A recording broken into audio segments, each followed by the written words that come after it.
Hey, what's going on, guys? It's Brendan, and we are back with another Night of Champions video, and this time it is the tag team titles on the line. Now, so this is kind of two predictions in one. First of all, we need to predict who's going to win the tag team turmoil matchup. Now, I believe the primetime players are going to take that one out. I didn't do a separate video for that one, probably because there is no tag team turmoil in WWE13, so I can't really make a proper match for it, so can't really predict it correctly in the video game. So, and rather than doing that, we'll just put it 2 in 1. I think the primetime players are going to win that one, and I think that because, I mean, look at the push they're getting, a little bit of a push, and the tag teams, whenever they're getting featured, which has been quite a bit lately, primetime players have been probably the main tag team getting that feature, and they have been winning all the matches. So it's either going to be between the Usos or the primetime players. Not going to be real Americans because they're a heel team. Not going to be 3B because they're a heel team. And is there another? I think there's one more team. I can't even remember who they are. So I apologize for that. It might click in a moment. No, it's not coming to me. But primetime players for me are going to win it, and they will take on the Shield.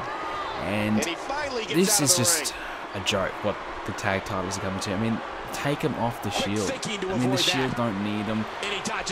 But the thing is, if the Shield lose the titles, you kind of have to break the Shield up, because that's pretty much, they're no longer the best tag team. They're no longer the top guys. So I can understand them not, dropping the titles. But when you have a tag team like the primetime players, and you have the Real Americans, the Usos, who aren't at the Shield's level yet, but are still pretty good tag teams, and they could put on some pretty cool and entertaining feuds together, without the Shield.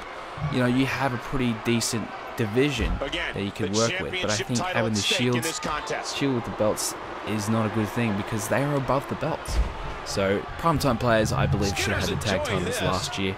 Around about the time when Team Hell No One, I thought that was primetime players' time to win the belts. I think they were red hot then. I think they were ready to go, and I still think that these surprisingly, primetime players have managed to survive. They have been a jobber tag team for a long time. They're now getting a bit of a push. They've turned face, and the crowd is starting to get into them. I've always liked them, and I think they are one of the most entertaining teams. I think Titus O'Neil has a huge future. I think Darren Young is not too bad. He's a pretty good sidekick. So, in my opinion, it's a good thing to see the primetime players getting a pay-per-view matchup against the Shield. Now, where of course it may not happen, it could be someone else getting this matchup. But for me, I think primetime players will win, and the Shield will retain, unfortunately. But you never know; they could do a bit of a swerve, since the fact that they are pushing the primetime players so heavily. You could see the primetime players knocking off the Shield and surprising, getting a big upset and taking the titles.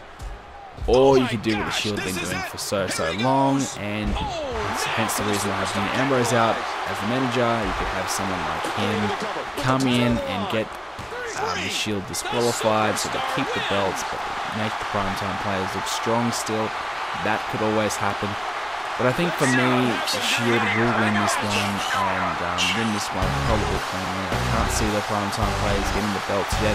Would love to see it, but for me, the Shield are getting a lot of focus and a huge component of the roster at the moment. So, and plus, if you have the Shield lose their belts, you need to have Ambrose lose his belts as well. Otherwise, they kind of look a little bit weird. One guy has the belt and the other two don't, or two guys have a belt and one guy doesn't. Kind of makes one of them or two of them look pretty weak. So they all need to have the belts, and I think they're all going to have to walk out Night of Champions as a champion. That's even if Dean Ambrose defends it. I don't know, but let me know what you're thinking, guys. Enjoy the video. Make sure you leave a like, follow me on Twitter, and of course, comments and subscriptions are appreciated. Thanks very much for watching.